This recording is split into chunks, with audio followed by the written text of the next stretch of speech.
Techno update. Subscribe now.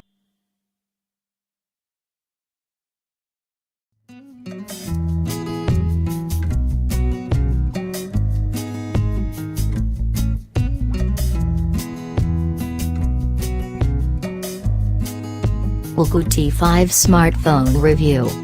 Design and build. At first glance, you wouldn't regard the T5 as a budget phone. The metal chassis on this model is finished in an anodized black livery that looks classy and invokes the Samsung school of design. Between the two you'll find a micro USB charging port. Normally we'd complain about not fitting USB-C in 2018, but at this price point it's a compromise we'll accept.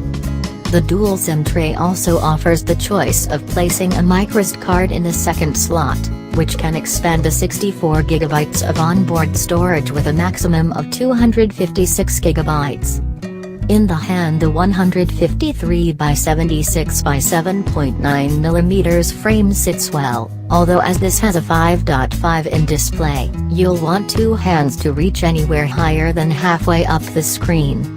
The 165 grams weight feels good, and dwells in that not too light not too heavy bracket. Display. As we've mentioned, the T5 arrives replete with a 5.5-in IPS display which boasts a full HD 1920 by 1080 resolution. It's a very respectable panel for this price bracket, with strong colors and detailed rendering of text and images. It's not iPhone X territory of course, but it's not £1,000 either. Performance. We weren't expecting lightning speeds from the T5, as its 1.5 GHz octa-core processor is a lower spec than several imported Chinese phones we've reviewed recently, but we were quite happy with how the device behaved. We did run the device through the Geekbench 4 test, and it came back with scores of 615 for single-core and 2613 on multi-core. Neither are going to break any records, but are acceptable at this budget level of the market. Camera. It seems to be the norm now that even cheap phones come with dual cameras. It's also a staple that they're not very good. To be fair to the T5, it can take some nice pictures. For this to happen though, you're going to need a lot of light.